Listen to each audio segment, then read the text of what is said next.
একটু। এ ভাই এটা ইলেকট্রিক চুলা না ভাই, এটা ওয়াশ করবেন মানে এটা তো কারেন্টে শর্ট করবে ভাই। ভাই কেন শর্ট করবে ভাই? কি বলেন এটা ইলেকট্রিক ওয়াটারপ্রুফ চুলা। এটার মধ্যে ভাতের মার পানি টানি পড়লে হয় কি ভাই, কাস্ট হয়ে যায়।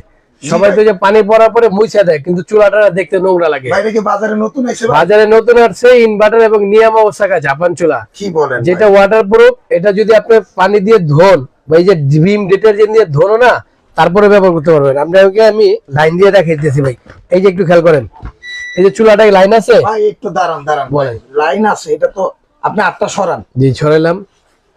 এটা মোছেন ভাই, না তো শর্ট করবো ভাই। ভাই কেন শর্ট করবো ভাই? এটা তো ওই চুলা না, এটা হলো বাংলাদেশে এই প্রথম নিয়ে আসছে নিয়ামার ওয়াটারপ্রুফ চুলা, যেটা আপনি ভীম লিকুইড জেল যত ধরনের পাউডার আছে আপনি দিয়ে ওয়াশ করতে পারবেন। ভিতরে কি পানি যায় নাই? না যায় নাই তো ভাই।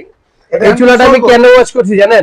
এটা দীর্ঘ সময় আমরা রান্না করছি, যখন ভাতের পাইটারি পড়ছিল এটা তেল কেস্ট হয়ে গেছিল, এই জন্য ভীম ডিটারজেন্ট দিয়ে ওয়াশ করছি। এখন দেখেন কত পরিষ্কার হয়ে গেছে, একদম চকচক। এবং এটার মধ্যে যদি ভাতের মার পাইটারিও পরে আজীবন পুরো কোনো সমস্যা হবে না, কোনো রিস্ক নাই। অনেক সময় অনেক চুলা দেখছি আমরা পানি পড়াবার হাতে আর্থিং চলে আসে, পানি পড়ার পরে টাচগুলো কাজ করে না। ওই বিষয়টা নিয়েই তো আমি একটু ঘাবড়ে গেছি যে আসলে পানি দিয়েই করতেছেন, কিন্তু এটা আবার চালাইবেন, আবার লাইনও দিছেন, দেখা যায়। ভাই ঘাবড়ানোর কোনো কারণ নাই, আর রিস্কেরও কোনো কারণ নাই। আচ্ছা এটা কি এখন চালাবেন? কথা বলি, এটা আমি আপনাকে ওয়াটারপ্রুফ চুলা কেন বলছি জানেন? জি বলেন। ভাতের মার পানি যদি পড়ে না, ওয়াটারপ্রুফ না হলে ভিতরে পানি ঢুকে, পানি ঢুকতে কয়েলটা নষ্ট হয়।